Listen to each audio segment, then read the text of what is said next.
20. Oh, no, I said 4.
Hey, you dorks, this is Gunnar Hansen, Leatherface from the Texas Chainsaw Massacre, and you are listening to The Dorkening. Hi, I'm Brian Johnson, and although you probably accidentally stumbled across it and have no idea why you're watching it, you are in fact watching The Dorkening.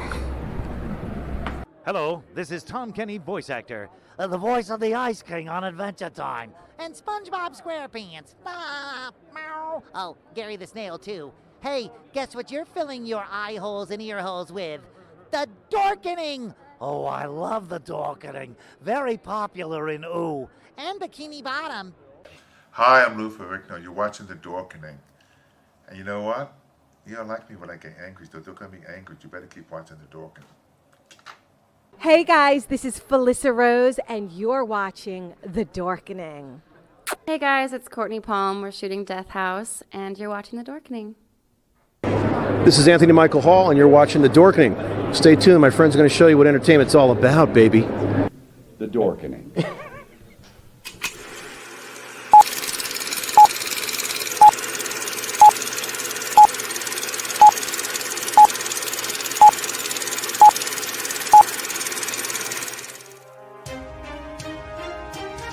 The Dorkening and all affiliated shows are not intended for anyone under the age of 18.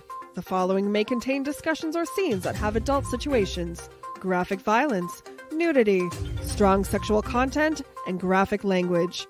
This show is intended for mature audiences only.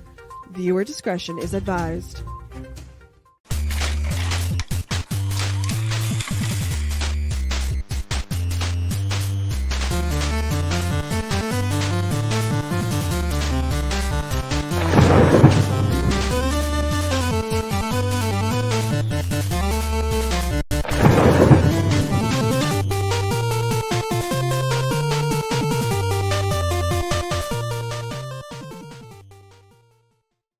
Rise and shine, my sinners. When Father Evil starts his day, he gets a little deadly. Deadly Grounds coffee has the richest, smoothest flavor you'll find anywhere. It's sinfully delicious. Once you go deadly, you never go back. Order yours at getdeadly.com. Coffee's so good, it's scary.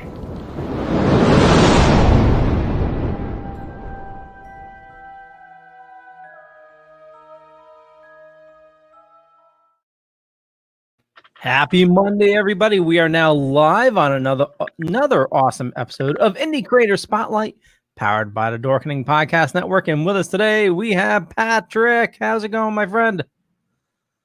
Oh, it's going pretty well. Oh, Just no audio on you. Really? What? That's weird. Oh, you're the. Oh, it was like a delay. Oh, it was like a 5-second delay. Oh, You're here. That's weird. That's weird. I don't know why there's a delay, but I'm happy to be here and happy that I recovered over the weekend and everybody's here to watch us do our thing. Agreed. We have an awesome guest this evening. Would you like to introduce him? Yes, we have a very talented and prolific filmmaker, jack of all trades when it comes to the filmmaking process, Mr. Mathew Fisher. Matt, how you doing today, buddy? I'm doing very well. How are you doing? Doing all right, and we got Leo here running the show, so Leo's doing all right. And also, Matt is a fellow podcaster as well. Along with being an awesome filmmaker, a local filmmaker as well, to boot. Yes, sir. Yes, yes, thank you very much. And we were chatting before we went live. I admitted something very, very bad. I know, horrifying. Yeah, I'm sorry. I've never seen Blues Brothers. I need to rectify that. See, I look at this as that's okay. Like, there's a lot of films that are out there and there's a lot of stuff that people have grown up like, and I see this a lot. It's like, okay, guys, like, don't get mad, but I've never seen film X. And there's a lot of movies out there. And it's like, I get, that some films are classics and, this came out in 1980. Like but that's okay. Like I myself recently watched, Escape from New York, Escape from LA, They Live, all within the last year. Big Trouble in Little China, I'd never seen them, and I watched all of them within the last year and a half. So it's one of those things, like, it just maybe never cropped up on your radar. Like, I watched Blues Brothers a lot. I watched all the Mel Brooks films because that's what my parents were into. And it's just, that's what I happen to get exposed to. And if that's not what you get exposed to, that's fine. You find different tastes, and not everybody is going to like the same stuff. And, that's why they make chocolate and vanilla. We were talking about another divisive actor off air. I'm a huge fan, but not everybody is. Nick Cage.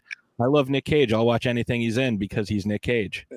Hell yeah. Leo, if you were to say that, you were a gigantic fan of the Blues Brothers, and then as you unfold your favorite scenes, we come to find out that it's Blues Brothers 2000, then that would be a problem. That would probably be an issue. But yeah, what's bad is, I love John Belushi and I love Dan Aykroyd. So it's scary that I haven't watched it yet. So it's a great flick. Do you like musicals? You get down with musicals? Sometimes, yeah. You will love it. Great music. The Aretha Franklin scene. Oh, that's my favorite. I love that Aretha Franklin, the soul food shop. Yeah. 4 fried chickens and a Coke. Yeah. That's back when those musical films were like, you could release them as a successful album. Nowadays, the musical film, the music just feels all jam-packed. They're trying to cover all the bases, you know what I mean? But yeah, the Blues Brothers and the soundtrack with it, and they even did albums after, you know what I mean? They kind of took that gimmick and ran with it. But that was legendary, iconic imagery. Just them with the sunglasses and the suits. I mean, it don't get more iconic than that. The tattoos across the knuckles, like what funniest joke. And it's great comedy because it's like you got my cheese whiz boy, or this car's got some nice pickup. Yeah. Bunch of comments came in. Joe Gange, new here from Alaska. Welcome, Joe. Welcome, Joe. Enjoy. I hope you like the Blues Brothers, because that's what we're talking about tonight. Totally. Yeah. Well, we're going to be talking more than that. We're also going to be talking about Stan the Man and Insomniac. Lauren Malloy says, keep kicking ass, guys. All three of you rock. Thank you. Thank you. Stay safe. Happy horrors. Anthony Thurber, Blues Brothers is one of the greatest comedies ever. You need to check it out, Leo. It is on my list. It's on my Plex. I just need to spend some time and watch it. Yeah. The Thurb. Yeah, and Anthony's when Anthony suggests a film, you want to listen, because this is news stuff. Yeah. I did mention before the show also, which I'm absolutely shocked by. Well, not shocked. It looked good, but it's a lot better than what I thought it was Fat Man, the new Mel Gibson movie. Haven't yet watched that one. Holy crap, that is so good. Lauren says car crash scene is great too. I sing the respect song. Well, I will tell you this. Yeah, she's talking about she's got to be talking about Aretha Franklin. The respect song. But yeah, somebody else said it's the best car chase in the Blues Brothers. I would say 3 of the top chases are in the Blues Brothers. I mean, there's one in the first half hour of the film, and this mall has everything. Yeah. It's funny. John Landis recently was in an interview, and he said that, the way things have changed so much music-wise, acquiring the rights to the music, they couldn't even make the Blues Brothers now with how much it would cost them to get the rights to all that music. Like, that was more than the budget, what it would be nowadays. I mean, you had, a throwaway scene with John Lee Hooker just like outside just singing, like, which is amazing. Ray Charles, Aretha Franklin, James Brown, and for some unfortunate reason, Al Franken in blackface, Shaka Khan as just like one of the faces in the choir. Like, so many stars. Cab Calloway, John Candy, like, such a cast, man. Yeah. So I know we definitely want to talk more about Blues Brothers, but Matthew, for the people that don't know you, why don't you give us a little bit of who you are and what you do?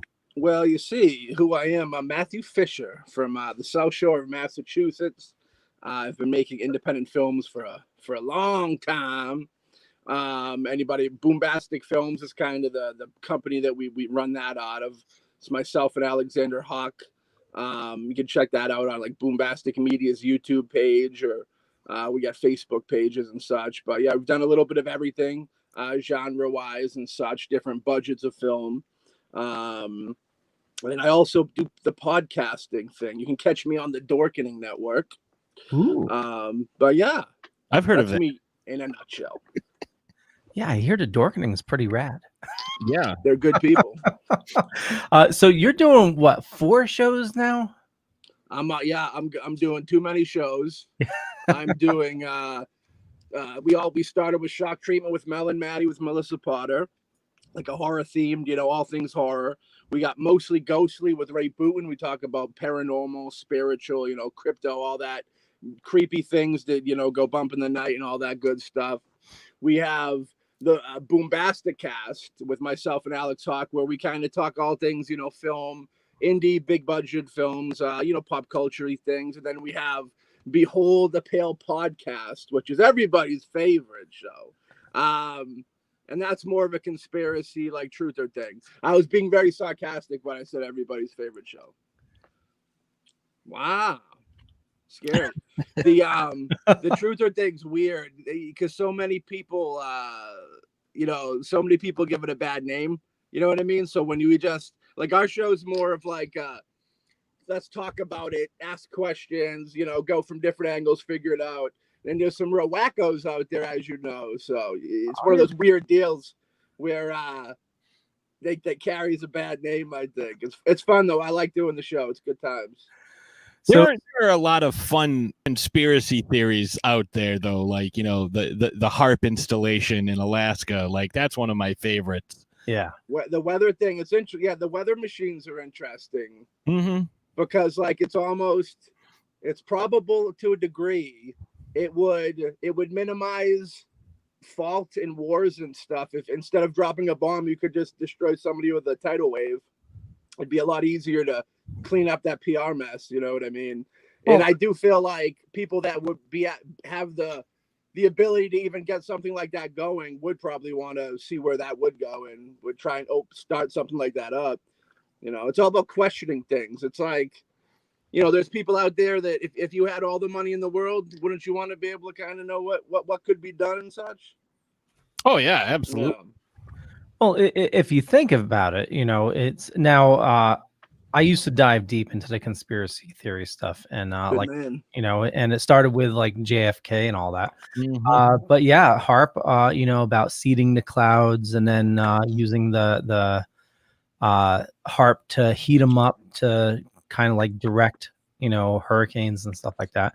You would think, you know, something like that is highly plausible, you know, and you know, why wouldn't a superpower try to figure that out? You know, hey, let's send a hurricane over to you know, to Russia or whatever. Oh, Plum Island, off of Montauk there, Oh, Connecticut, yeah. that crazy shit that happens out there. Operation Paperclip. I love all this, like, you know, UFO conspiracy, you know, like I used to write for a paranormal website and I wrote about a bunch of stuff, you know, time travel.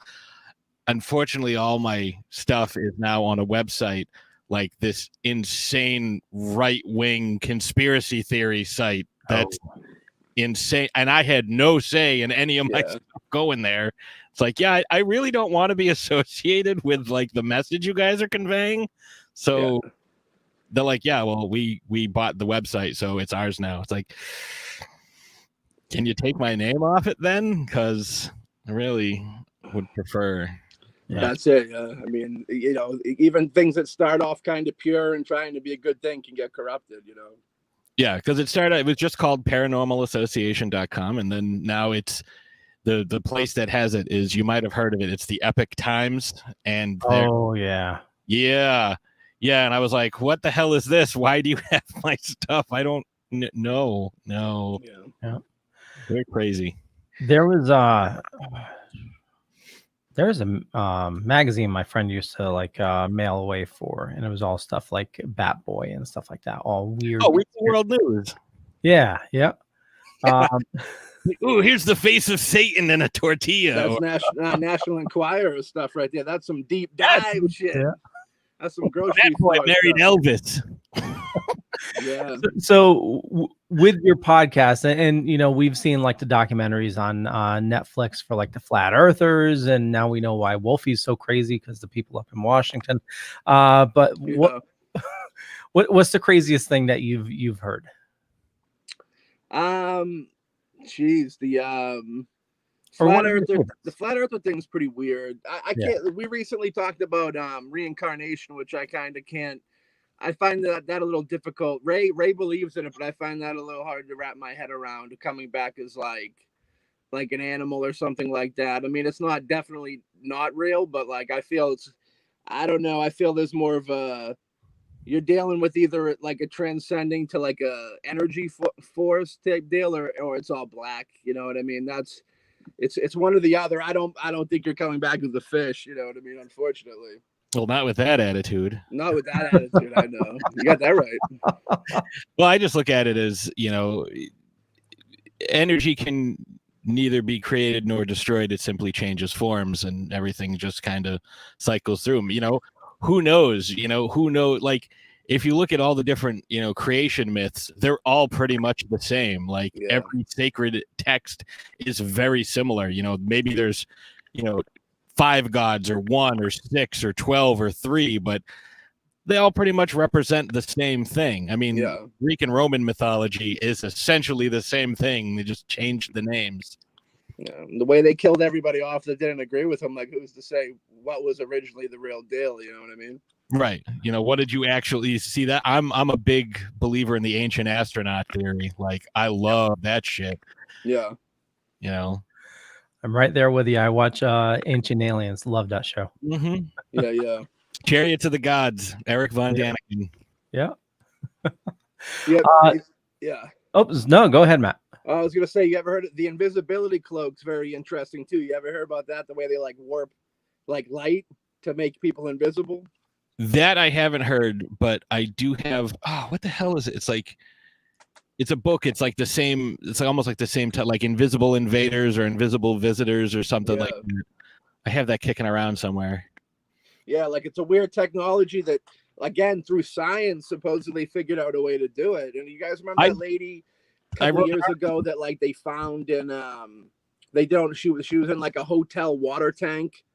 Yes. Like nobody knew how she got there. Like I heard somebody's theory on that being like a an invisibility type thing, which was really creepy and kind of. That's the thing with all these theories. It's like, even if you're not taking them as truth, they're so interesting and just fun. You know what I mean? Well, I mean, if you look that exact thing that you're talking about, look at the way the footage from the elevator. The elevator footage, yeah. Jazzing out. Yeah. Explain, please, because I don't know this. Okay. Pat, you want to take it? Yeah. I'm trying to remember her name. But it was like they find this woman. She was at a hotel and she was acting really weird. Yeah. And there's footage of her in an elevator shortly before she died.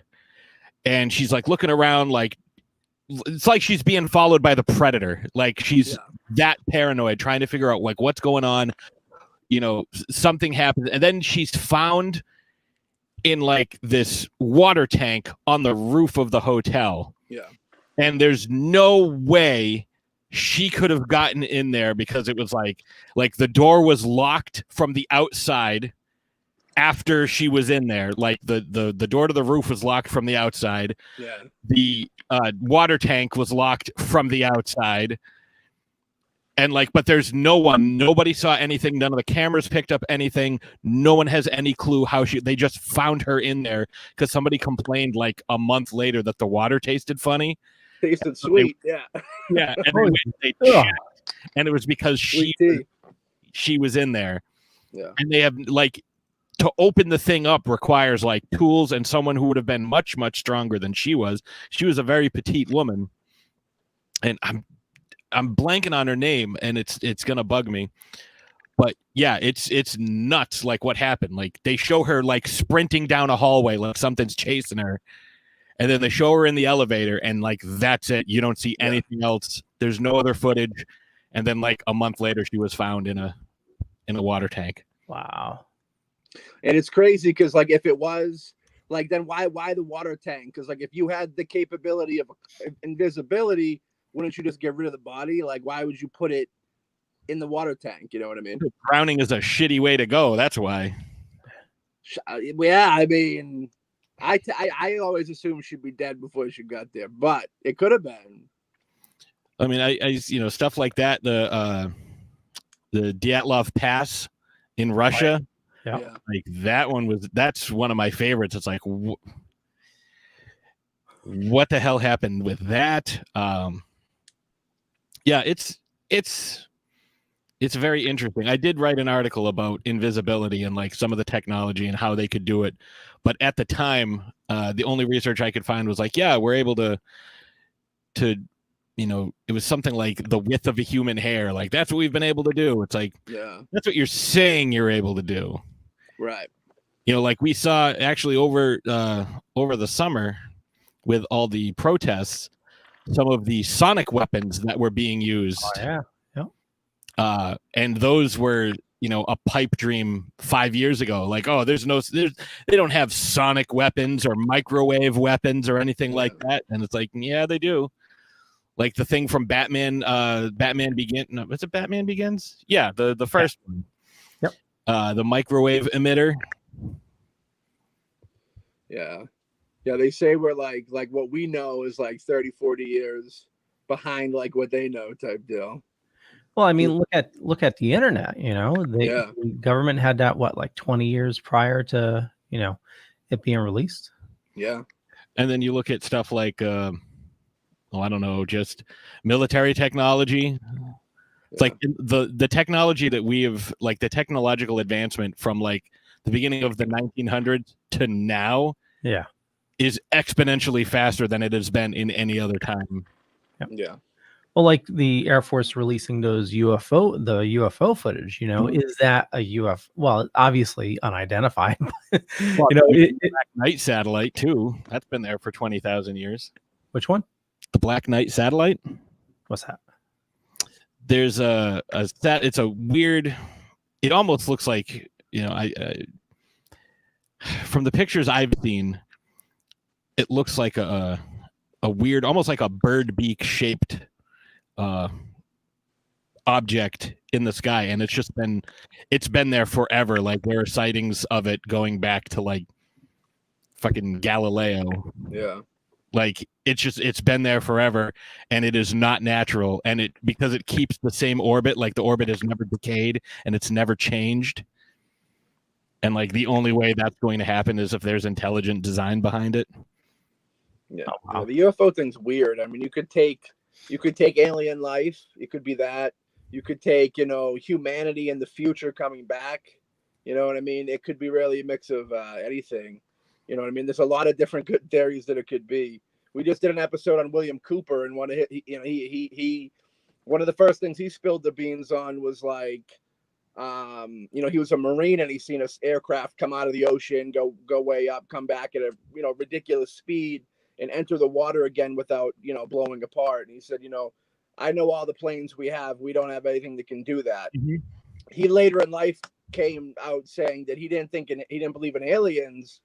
He later thought that it was a government thing, where we have like the technology, but it wasn't. Which I don't know how we'd get the technology without the alien contact type deal. But like he was all like the whole alien thing's trickery. You know what I mean? Like, and they did state that like there was this big meeting. I don't have my facts in front of me, but there's this big meeting between these real heavies way back when, and they all agreed on like 12. Yep. Huh? Majestic 12. Yeah, where they all would agree that pretending if they all had alien as this big, everybody would gather together if they could say that they were alien life was going to kill everybody. Reagan said that. Yeah. That quote, something like it occurs to me how quickly we'd forget all of our strife and whatever if we were suddenly facing a threat from outside. Because that's when they also launched the Star Wars program back in the Reagan era. Yeah. Have you ever heard of De Glocke, the bell? The bell? Yeah. Is that underwater? Is that an underwater thing? No, Okay. It was a Nazi, because Hitler was huge into the occult and supernatural. It was a Nazi experiment, and it was lost. Like they all the scientists, that between us and Russia that we kind of divvied up between us after the war. Yeah. They kept talking about it, but like no one could find this actual experiment. And then I think it was like outside of like the woods outside of Pittsburgh, like in the mid 70s, all of a sudden there's like this explosion. And these people are like, holy shit, like what just happened? Was it like a plane crash? What was it? But the army was there within minutes. Yeah. Like, not local police, not like, just some random people, but like a fucking battalion. Like they were waiting for it. Yeah. And like it's supposed to be some sort of like time displacement device. Yeah. It's crazy. It's nuts. There's some stuff. Like it's. So this is a lot of stuff that you talk about on Behind the Pale, and I got a bunch of links for everybody watching or listening in the show notes down below or up above, where everybody can find your stuff. Now, I know we love talking about stuff like this because it's awesome, but we definitely want to make sure we cover your projects, Matthew. So one of the movies that we watched was Stan the Man, DJ Stan the Man. I do have a trailer for that. I'm going to pull it up right here. Here we go.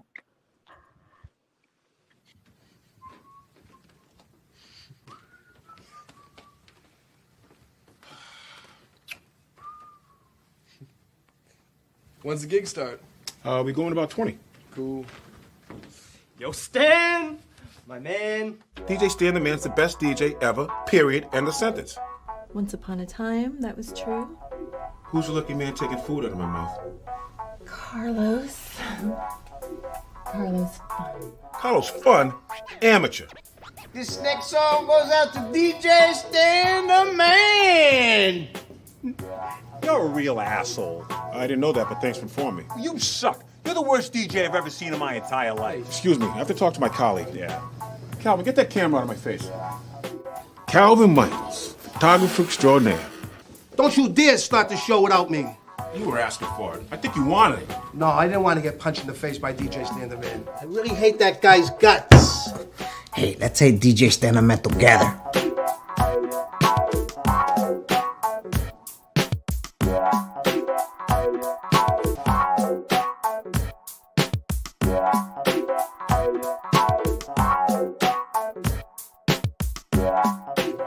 have you arrested, you know. It's just a black eye. Yeah, Calvin, it's just a black eye. I mean, come on, look at Stan. He's got 2 of them.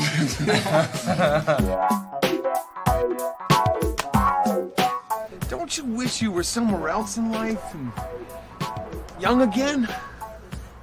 Nah, man, I'm living the dream. I'm smoking a spliff with a chef outside a wedding hall.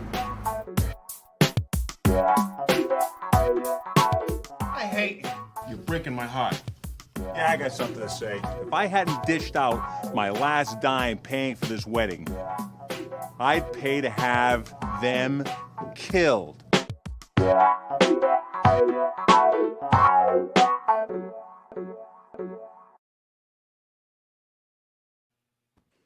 Now, how can people see DJ Stan the Man? Well, yeah, don't let that coming soon fool you. That came out like 2015. If anybody wants to, they can contact us and get a DVD from us. We got that DVD for sale, $10. Hit up, go to the Boombastic Films Facebook page and just send us a message. We got PayPal and all that. We have a big array of films. So yeah, check it out. Yeah, that's where you would catch it. This is the 5th anniversary this year, boys. All right, we're gonna do a lot of cool stuff, but we know what happened in 2020, right? We haven't forgotten that yet, right? Okay. No, no matter how hard I try. Yeah. Loved the movie. It's a lot of fun. Now, what were some of the pitfalls in making the movie? The issues making that film. Well, of course, financial. Of course, when making any low budget film, you know, you got to deal with the obstacles with money. We never really had a real budget to begin with. We've always just started and kind of, you know, gathered some money along the way and just kind of self-funded it. So as much as I love doing that, you know, that has its nuisance problems that come up. You know, we had an issue with like an actor in there that caused some reshoots. That was an unfortunate thing. It took a little while to shoot, and but you know, much like anything to be proud of, it was a journey through the trenches of hell, through the heart of darkness, and DJ Stan the Man was no different for that. But yeah, it was quite a battle to get out there, you know. But once we did, I was very happy with how it was received. You know, people that lean a little more to the political correct side of things aren't quite the biggest fan of DJ Stan the Man. But you know what? That's why everybody has an opinion. Melissa Potter's in the chat room. Yay, my partner in crime. Hell yeah, Mel. How you doing? Anthony Thurber says DJ Stan the Man rules, and Facebook user, which didn't pop up, DJ Stan the Man is Wesley Kalinsky approved. Great film. We totally agree. It's a lot of fun. So you star with us along with your friend Alexander Hawk, who plays quite the crazy man in it. Alexander Hawk's a good man. That's I've done a lot with Alex Hawk. We're kind of inseparable at this point. I think we're like a 2-for-1 deal. This was the first project me and Alex ever did together, believe it or not. But yeah, Alex was there. We have the great Frankie Imbergamo in it, who's, you know, local kind of legend in his own right. Was just doing a bunch of film stuff. You know, he's a chef. He was on Emerald. You know, we had Chase Carson introducing the great Chase Carson as DJ Stan the Man. Never acted a day before in his life before this film. And, you know, I got to give great kudos to him because I thought he stole, steal the show? Because, you know, but I think he stepped up and filled those shoes and did an incredible job. And I would like to have seen him do more stuff, but he kind of like dipped out for a little bit, you know? Yeah, it's weird when that happens, when you have somebody that, you know, it's like, oh, I've never done this before. And it's like, oh, you were really good. And it's like, oh, how come you didn't keep doing it? And it's like, I mean, life gets in the way sometimes, you know? Yeah, a lot of acting is getting out of your own head, you know what I mean? It's one of those things where everybody acts every day, whether you're like being friendly at the grocery store when you don't want to be, or you're at a, you know, Thanksgiving and you're talking to maybe a political conversation or something with somebody you don't want to have, you know, you're being civil for it. It's all acting. So like, I think they're just going to taking that approach to it helps the situation for sure. But there's definitely a natural gift within people, you know what I mean? And Chase had it for sure. You know, I think a lot of people in the, I can't speak for Chase, you know, solely there, but a lot of people, I think, you know, the film business is one of those business. It's not an overnight deal. You know what I mean? You really got to plug it and kind of take that long haul journey. Like, you know, like everybody says, you got to, you know, if you're in it for money, you're in it for the wrong reasons. You know what I mean? You got to have the passion to want to make these films to entertain, you know, because very few and far between are you going to see gigantic success off of a film. You know what I mean? Like, you look at the big indie films, I even know it's recent. Like when I first started, the big indie films were like Napoleon Dynamite, My Big Fat Greek Wedding, which like they label them independent films, but like, you know, MTV was behind Napoleon Dynamite, so that's not really an independent film in my mind. But so there's just different levels to it. But like, yeah, it's all about persistence, really. You have to turn out a good product that people enjoy, and just persistently do that and slowly build. You know, each realistic. I think the only way to really make a living in independent, low budget filmmaking is just to make a bunch of quality projects that people support.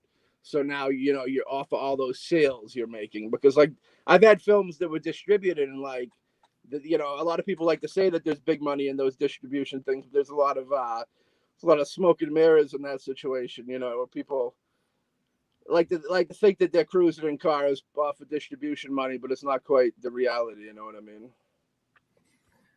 Yeah, it's definitely a challenge. You know, speaking with like so many different you know, independent filmmakers on different levels. You know, like a lot of times, you know, the toughest thing is, you know, it's not coming up with the idea or getting the funding. It's getting people in it. Like we talked to a couple of folks a few weeks ago who did a Nickelodeon documentary, and every time they asked somebody, the first question that person asked was, well, who else do you have? Yeah. And it's like, you know, it's like, well, you know, I'm interested in this, but, you know, am I interested enough to be the first person to jump in? So it's tough, especially if you're a new filmmaker. Like you've been doing stuff for years. Like you've got, you know, a pretty extensive resume here. But, you know, somebody who's new getting into the scene, trying to get this done the first time, it's like, well, what have you done? Who have you worked with? You know, and it can be really daunting for some folks. For sure, yeah. So, yeah. Oh no, go ahead. Oh no, I was just agreeing with you. All right. Oh, that's always a good way to yeah, it is. And I mean, it's as it go. I'll be interested to see what COVID really does to independent filmmaking. You know, a lot of people were saying, you know, hey, you know, the theaters are closed. You know, is that going to help independent people out and all that, and how everybody's kind of backtracked a little bit. I don't really think it'll be any extra help, because, you know, there'll always be those. Hollywood's in itself its own deal, you know what I mean? Like, they're not going to just say, okay, welcome all these indie people in. And it's a small place, so for somebody to go in, somebody would have to come out, and I don't think anybody wants to come out of the party, you know what I mean? But I think I'm very curious to see how it affects the set life after, because like when you make it really in indie films, low budget films, you know, the kind of ballpark of the filmmaking we all know that we're friends with and all that. It's like a lot of the time you got people showing up to help you on set because they're friends with you, or they have passion to make, you know, do films as well.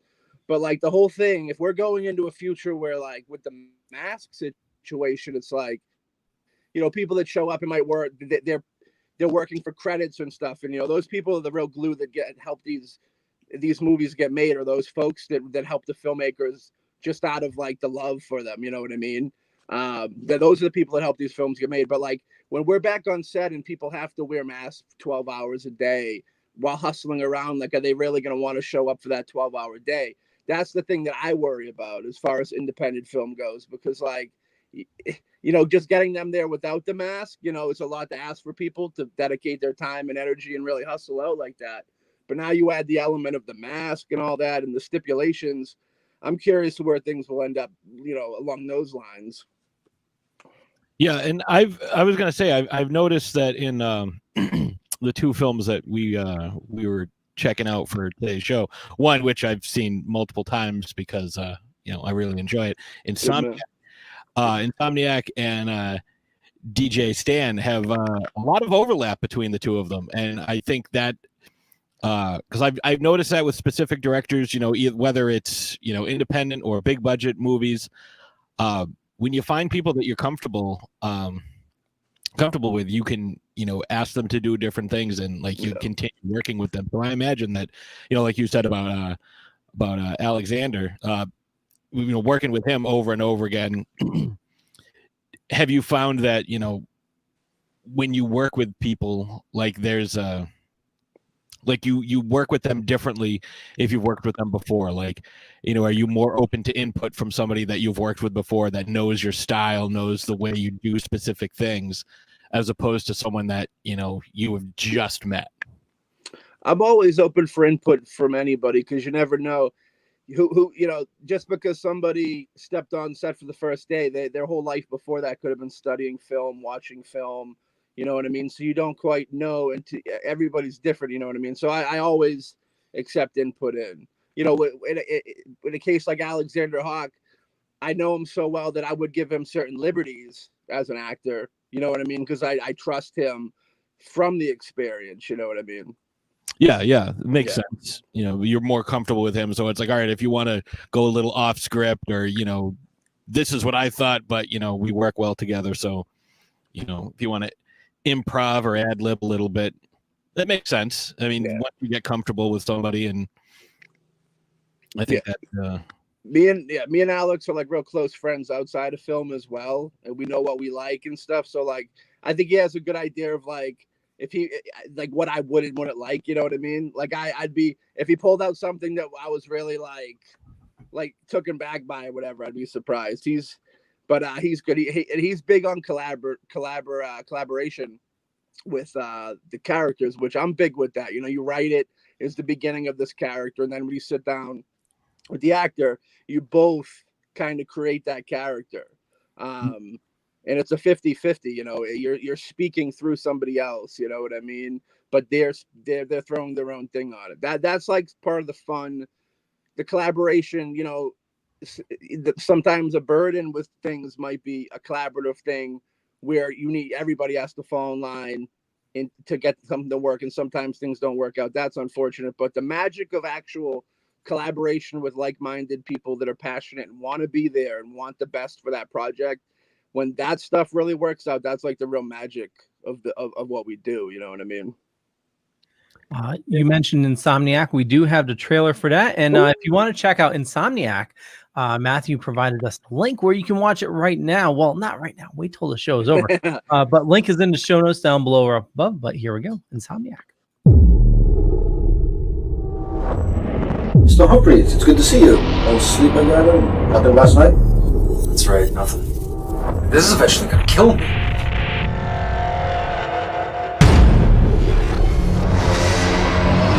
No one ever died of a lack of sleep.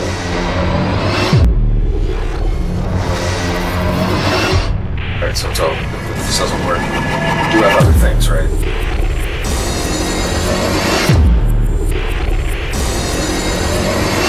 Oh, I have a lot of things up my sleeve.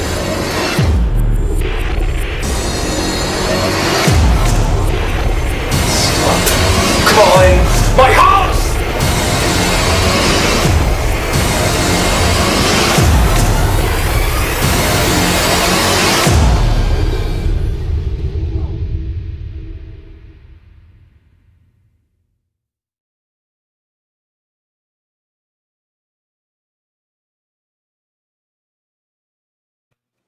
And link for that is in the show notes down below or above. And a bunch of comments came in.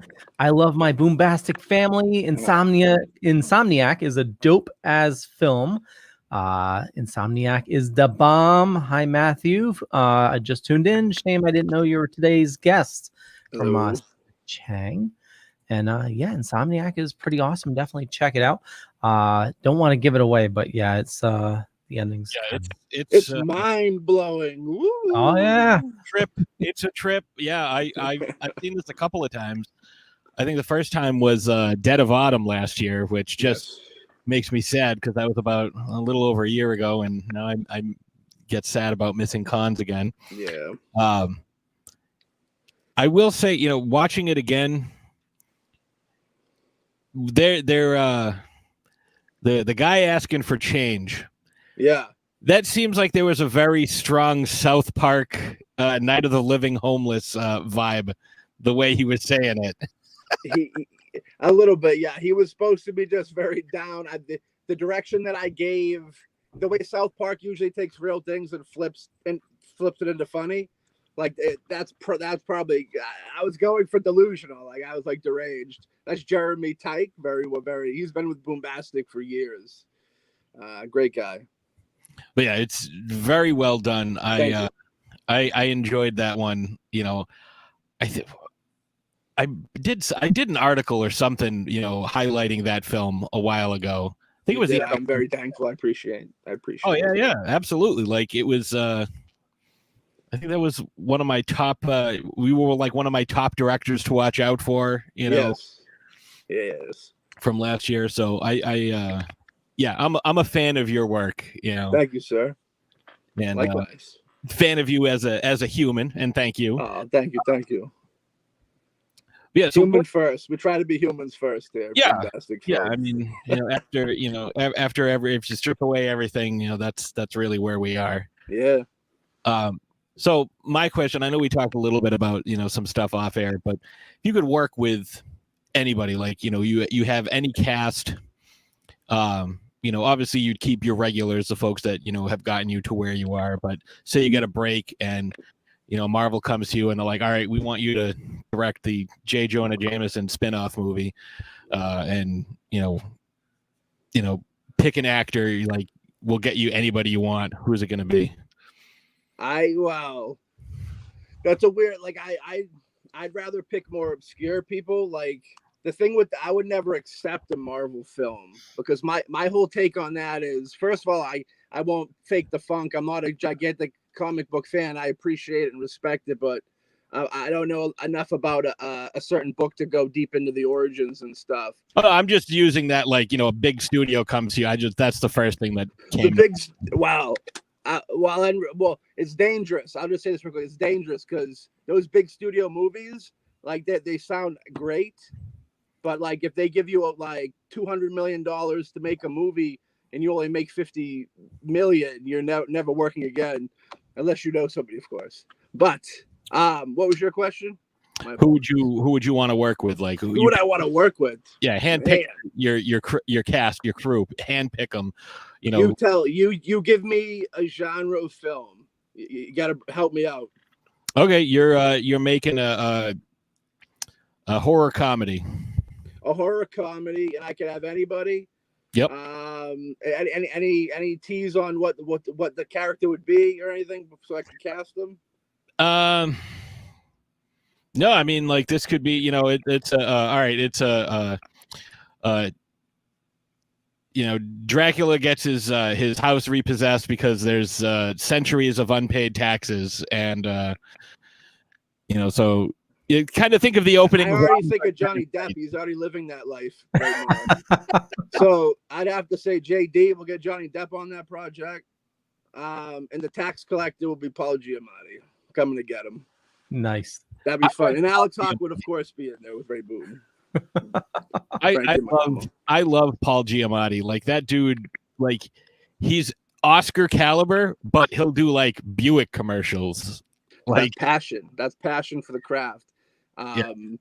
Buick commercials might not be passion for the craft, but the way he jumps around, like I appreciate those actors that you'll see, even like an Eric Roberts, who I got to work with on House Across the Street, who he did our small film, and then he went and did the Batman movie like right after it, and it was like it was just being, and then he did a Paul Thomas. No, I think he did The Dark Knight before.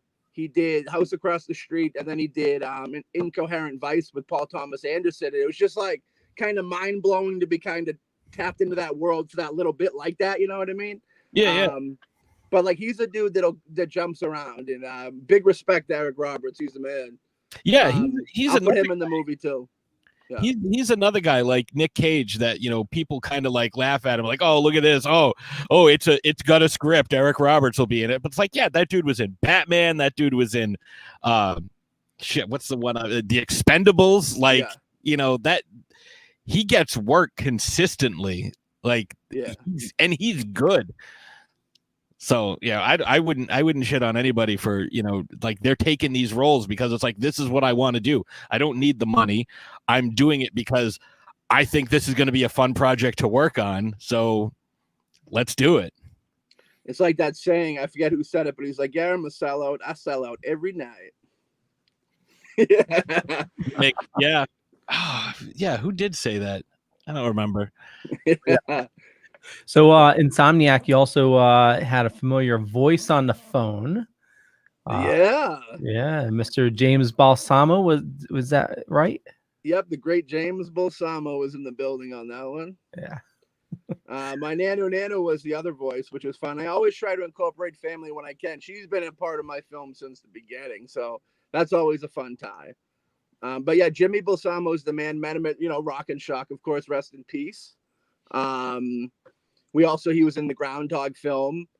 Yeah, Jimmy's a good dude. Like in this business, and you guys can, you know, attest to this too. You meet a lot of people that people are cool, but there's a professional cool where people, you know, to keep it going. But like Jimmy's really genuine, you know what I mean? He's like a genuinely nice guy, I felt. So I've always kind of gravitated to that type deal. It's important when you're doing these things to be around people that, like, you know what I mean, like-minded and such. You can trust they're good folks. So yeah, we just kind of tagging in, and you know, I've been associate producer on a couple of his films. James Balsamo, Acid Bath Productions. A lot of fun. If you like kind of campy exploitation films, you know what I mean, check out his for sure. You know, you like almost Trauma-esque type deal. Yeah, I met him, I want to say 10, 11 years ago at Rock and Shock, and ended up picking up I Spill Your Guts. Yeah, James is I remember like when I first started making films, I remember seeing an ad in Fangoria for Hack Job, his first film, and I always took note of that. So he's been hustling forever. He does like 2 or 3 movies a year. Just moved out to California. I mean, he's the greatest dude in the world. Everybody loves him. You know, just cool. It's a good deal. He's doing his thing. You know, and he keeps his style. Like his style of film is still there. You know, there's certain people that make, you know, those real fun kind of low budget, cheap. No, I wouldn't say cheap in the aspect of bad, but like, you know, Greg Delisio also does that type of deal with like Hectic Knife and Psycho Ape. You know, they're making these real low budget movies, but they're making them like good. You know what I mean? Like I don't know if I want to say a more highbrow version of like that genre, but I really like those two dudes and the films they make. They're very different films, but they're very much alike at the same time. And if you ever get a chance to meet him in person, I mean, you know, at a con and stuff, he's you know, like you said, he's very genuine. He's very nice, and so much friggin' energy. Like, where the hell does it come from? You know, he's at every con. When I first heard there was no more conventions, I thought that James Balsamo just cleared his book, and conventions felt like there was no reason to even have a convention if we can't have Jimmy here. Yeah. But yeah, definitely, he's everywhere. He's got his own. He's got if you're in LA, he's got his own it's like a gift shop or some weird fun zany. I think it's called. Yeah, I don't know. Look up James Balsamo. Yeah. He's a good man. I got a little Boogar around here somewhere. Right? And he's killing it. Like on our level of filmmaking, who else has merchandise like James Balsamo? I can't think of anybody. Like he was the first dude to kind of bring in like all that cool like extra stuff. Which, the extras is what we make money off of. It is what keep us around. What people like the most is the extra stuff. You know, it's not even. It's funny. I used to shoot hip hop shows back in the day, and you guys remember the late Mac Miller? Mm-hmm. Rest in peace. One of the last shows I ever did was one of his shows. And I remember he had a quote that always stuck with me. And he was at the merch table, and he said he was selling a bunch of shirts. And he goes, this business, we're in the business of selling T-shirts, meaning the merch. The music is pretty much given away to sell the merch. You know what I mean? And that always kind of stuck with me. But it's true. It's really true in all aspects of entertainment. Yeah, it's like no matter what you're doing, it's because people can pirate the music or the movies or whatnot. Right. Tougher to pirate the merch. Right. And also, I used to work for a t-shirt company. The markup on t-shirts is insane. Mm-hmm. Holy shit. I mean, a printed shirt. I mean, depending on how many you're printing, but you're talking like $2-3 out the door. Yeah. Like complete. Yeah. It's not. Oh, it's like the shit a few years ago with Kanye West selling essentially plain white T-shirts for $500. Yeah, like no distinguishing mark on them. Like you just go down to Walmart, grab a pack of Hanes, be like, yeah, I got the Kanye shirt. Kanye is such a special character.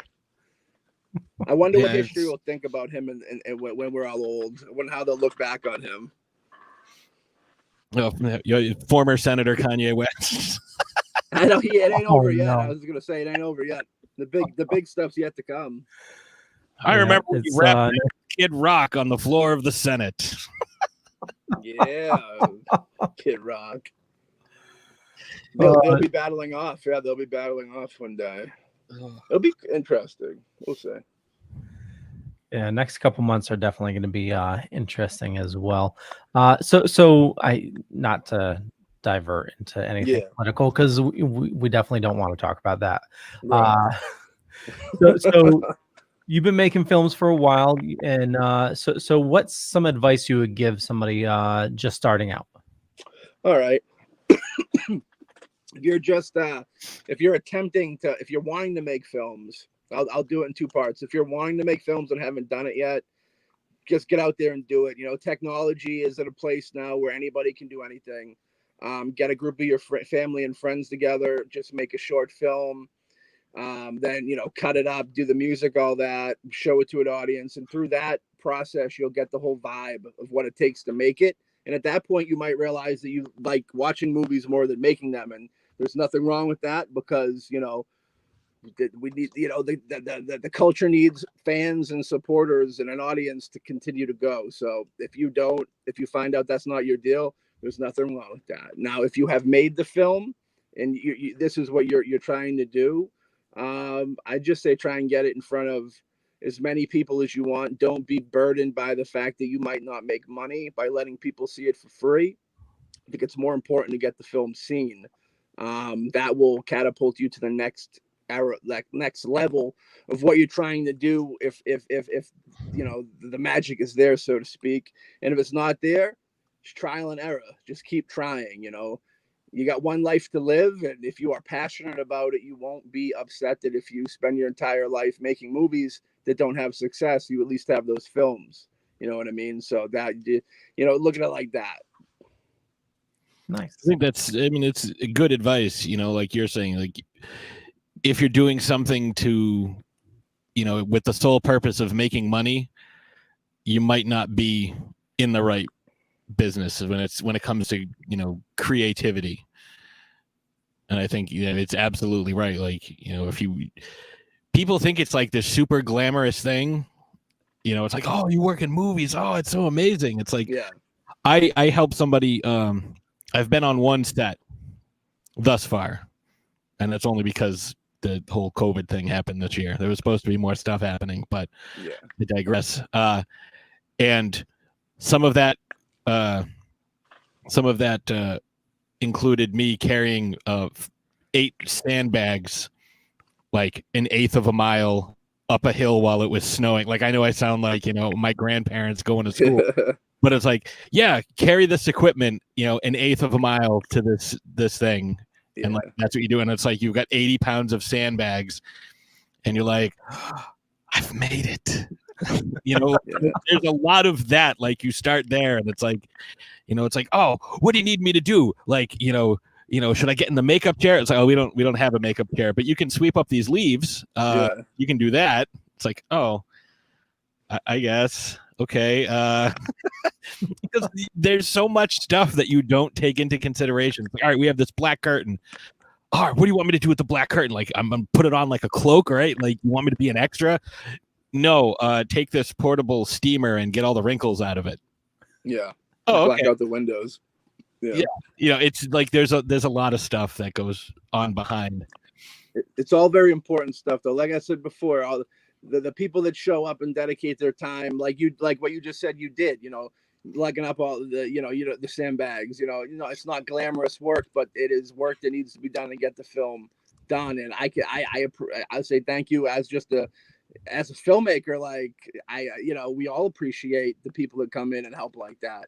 That really is kind of that's how things get done, and yeah, you can either sit down and go stay home on the couch all weekend and do that, or you can get out and create, you know what I mean? And for better or worse, at the end of it, you're going to have something that you didn't have before that hopefully people will get entertainment out of, you know what I mean? And if you can bring entertainment to folks, my whole deal with going to get in the film is like entertaining people and film kind of, I kind of, my overdrive love for film kind of came when, hard times type deal. And the thing I always loved about film is that like you can put on a film and for an hour and a half that could take you out of whatever bad thing or whatever that you're dealing with. And I think the magic of that is it. That's why I think people make film. You know what I mean? Yeah. And again, this was, like I was doing all that stuff, but like the director was, right there with me, lugging shit, up and, from our cars to the set, like, and that's what independent film is. And I have learned in the last couple of years, meeting you and like so many of the other folks in the independent film community, like it's such a tight knit group. There's so much overlap. There's so much, and so many people are willing to teach and offer their experience. And it's like, okay, this is, if you want to work on it, like, I'd love to have you help me out on this film. Like, this is what I expect of you. Yeah.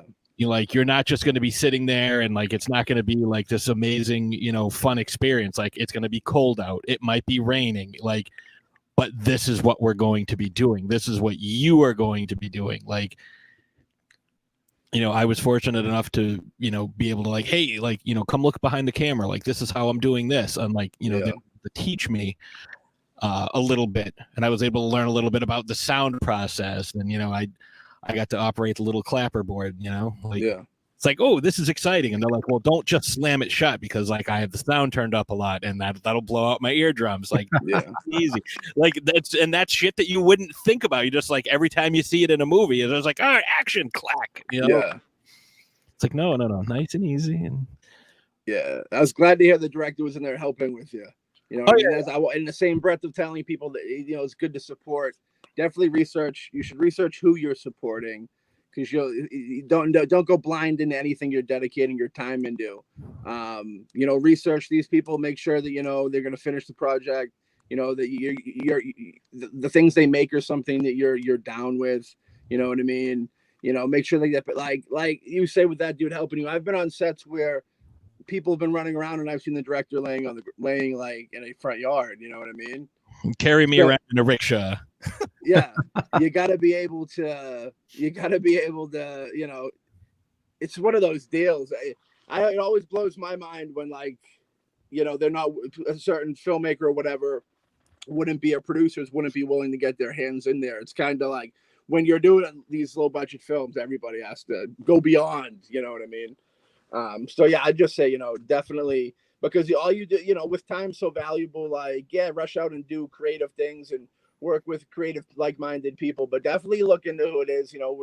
We recently had a story in the community. We're not going to get into, but there was like a filmmaker that came in and they had a little heavy heat going.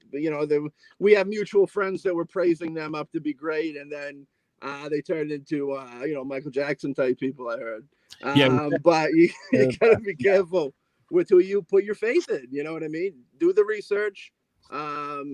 because it's your time. Your time is the most valuable thing. But in the same sense of it being the most valuable thing, don't be afraid to get out there and do things. And that's everything, not just film. Amen, brother. Yeah, and I was lucky that this was a friend of mine, somebody that I knew, and someone that I had spoken with, on multiple occasions about filmmaking, and he was very forthcoming. Like, yeah, let me teach you, I'll help you, because I approached him about the film I want to make, and he's like, I will absolutely help you. I'll do this, like, because I'm like, I know nothing, like, teach me.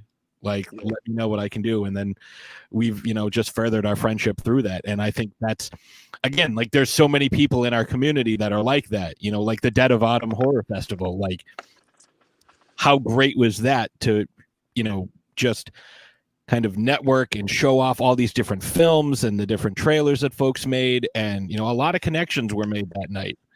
I think it was, and any horror con, again, Rock and Shock, how many times have people, it's like, oh, I've never seen you before, and we're meeting at, Rock and Shock or Scaricon or something like that, and all these amazing things end up coming of it. Yeah. To go back to that thing you were just saying about the learning process, I definitely, when people should be able to step, like at BoomBastic, that's what we do. Like Dave Maggot with the Groundhog film came in, learned the ropes a little bit. He had a script, of course, a film lover, wanted to make a movie, came in, learned the ropes a little more, learned some more behind the scenes of doing it. And then when the time came, I produced it for him. Alexander Hawks, he made his directorial debut recently. We got Ray, who's going to be making his directorial. Melissa. There's no ego. It's all about, I want everybody to be able to do what they want to do and create. You know what I mean? It's like, why not? Everybody has their own voice, their own vision. And it's just great to kind of get in there and, it doesn't have to be just one person making a movie. You know what I mean? Everybody's there making it go back to the old, like, American Zoetrope thing. I always love that. Those stories with like Coppola and, what's his name? Lucas and all that. And, just these heavyweight people that are super talents teaming up, because teaming up is something you don't see that much. Unfortunately, there's ego and, multiple different things that keep people away. But, there's not, it's good to see stuff like that. I try and do that. We try and give different filmmakers cameos in films and stuff like that to bring back that whole vibe. You'd see Toby Hooper, Wes Craven, Cronenberg, that all do cameos in each other's films. And I love that community aspect of it, because these films are stamps in time as well, where 20 years down the line, you can look at it and be like, oh, unfortunately, you're not reminiscing on, people that you've lost and stuff, but you have great memories. And if you did lose them, what better memories than everybody, doing something they love, coming together for the greater good. And these films will outlive, as long as there's somebody around to push them, our films will outlast all us filmmakers. So it's our legacy. So in that sense of it, and we make these on our level with these lower budget films, it's art, and our art's even rarer than mainstream film because, you got to come to us to get it. And it's very exclusive club type deal, which is, it's a blessing and a curse because but it makes it so the people that really come seek you out and find you, I think it's more of a special thing for them. It's a closer bond, familiar atmosphere. At least that's the feeling I've got with people that have just kind of came into the mix as kind of audience that kind of meshed in as, they really become family and stuff. And it's really cool that all these, these things can be create relationships and memories and all that can be created through art. Art's a beautiful thing. Yeah, absolutely. I definitely agree. Cronenberg was just on an episode of Star Trek. Yeah, I was gonna say it reminds me, like, what you're talking about. The first thing I thought of was Tarantino and Rodriguez. Of course, yeah. I mean, pretty much everything they do, they collaborate. It's awesome. They're gigantic film fans. I mean, those two, when Grindhouse came out, there was no bigger. I mean, Tarantino's still on top of the food chain in Hollywood. Rodriguez still has his weight to him too, but they could come back and do Grindhouse too if they wanted to, you know what I mean? Mm-hmm. But yeah, It's cool. I like Quentin. Some people will shit on Quentin sometimes, but you gotta love Quentin because even he might have little ego now, but I felt like he's earned it. And in a business where so many people kind of come for money, and I don't frown on that. If you're blessed to be able to do that, and more power to you, that's great. It's more of like an attitude of people with the loot. But with Quentin came from like a single home, nothing, and got all the way to the heights that he is. Like, you have to admire that. I don't know how you couldn't admire that. Yeah, absolutely. What do you think of Once Upon a Time? Great. I thought it was great. I was glad to see him getting the full respect. He got like overall respect for that. I thought he was going to go out on that because everybody's talking about only doing one more or something, stopping at 10. I felt like the next movie he does, people don't want him to leave, so they're not going to give him great reviews. That's my overall opinion, because they know the ego and the type of filmmaker he is. He's not going to want to go out on a film that's not well praised. You know what I mean? So I think that the critics might even be able to keep him in the game longer by not giving him that. But when he was getting so much praise for Once Upon a Time, in my head I'm like, he's just gonna go put, like, if he's gonna win an Academy Award, and then when he wins it, he's gonna go, it's been fun, and how epic would that be? But I don't know, because I don't think the next film will be as highly praised as Once Upon a Time, even if it's better. You know what I mean? I get you. Yeah. So I guess that's why we got a Jay and Silent Bob after Yoga Hosers. Who thought he could come back from Yoga Hosers? That's the real miracle. Yeah. I love Kevin Smith. Yeah. We are running a little late. Was there anything else you wanted to cover there, my friend Patrick? No, I think I think we covered a lot. I know we spent a lot of time talking about conspiracy theories and the Blues Brothers, but hey, one and the same. Oh, it's good conversation, and it's you want to hear more about that. Definitely check out your podcasts. You got multiple there.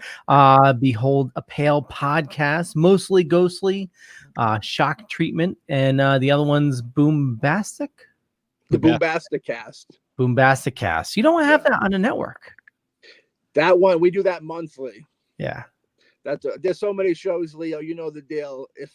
If I do too many in 1 week, I'd probably die, and nobody wants that. At least I don't want that. No, we don't want that at all. No. It's I'm right there with you, dude. I hear you. It is talking. Yeah. That's why I tell people it is talking. It is just talking, but there's a lot, like, it does take a lot out of you when you're doing it like fucking like 5-6 hours, a week they get a plan for them. Crazy. Yeah. And Patrick, you need how many shows you doing a week now? What, like 7, 8, 9? 3? No, it's 3 and occasionally 4, but this one I don't have to produce, so I'm okay with that one. Yeah.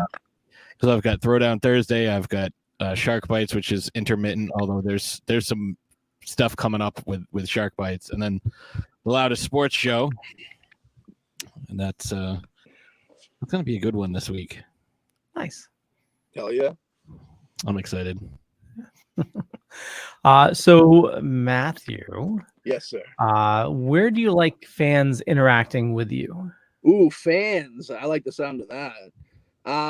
They can hit me up if they want to hit me up direct. They can hit me up on Mathew Fisher, I guess, on Facebook.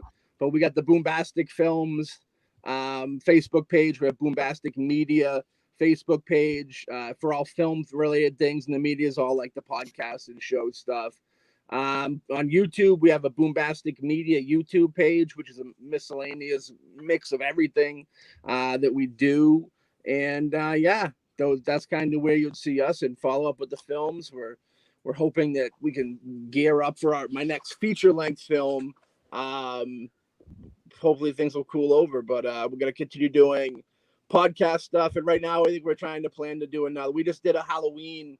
Pat was a part of it. We just did a big Halloween extravaganza type show. Right now, we're planning a Christmas one. So that's so everybody be on the lookout. Be on the lookout. Ooh. Yeah.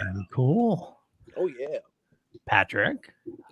People can follow me. Let's see, Throwdown Thursday podcast.com has links to all our social media, links to our merch store on TeePublic. Got a couple of articles that just went up on there. There's going to be a few more because we attended a little like a pop-up with some independent small businesses over the weekend. So we're going to be talking about that, and there's going to be some Shark Bites episodes about that. Throwdown Thursday. It's funny, we talked about Blues Brothers a whole lot, but if you want to talk more this week, we are talking Blues Brothers on Throwdown Thursday. So check that out on Thursday. This week on the Loudest Sports Show, my cousin Mark is joining us. So it's going to be my two brothers and I and our cousin Mark, and there's definitely going to be some shit talking, because when we were kids, we all used to play against each other to varying levels of success. And this New Year's Eve, if you don't have any plans, you can hang out with Throwdown Thursday, because we are going to be doing a live end of the year show. Cool.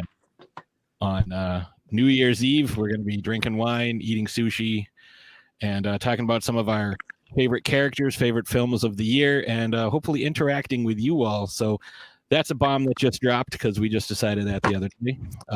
Details are still being worked out. Friggin' jinx.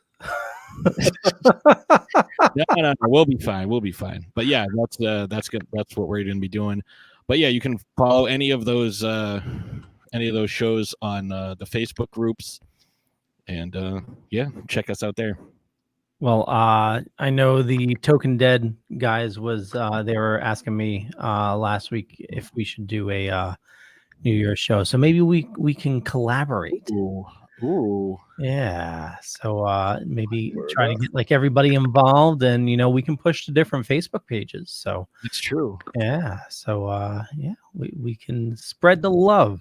And for me, just Google Leo Pond. You find a bunch of stuff. Could be true, could be not. I'm not going to say which is which. But more importantly, I want you to follow these awesome people here. Matt's a good friend of ours. Patrick, obviously you guys are family. And you can find a lot more on the Dorkening Podcast Network. Head on over to thedorkening.com, which you can find all the shows on the network, including Mostly Ghostly, Behind the Pale Podcast, Shock Treatment. And we'll get you to get BoomBastiCAST on there as well. Alex will love to hear that. Behold the pale podcast. Behold. Am I saying it wrong?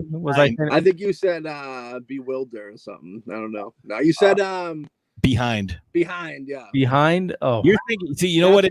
It's the beyond the pale. Like I think that's where your mind's going. It is. Like I got too much going on here. Behind the pale is when we all fall apart. Our VH1 story. Yeah. Yeah.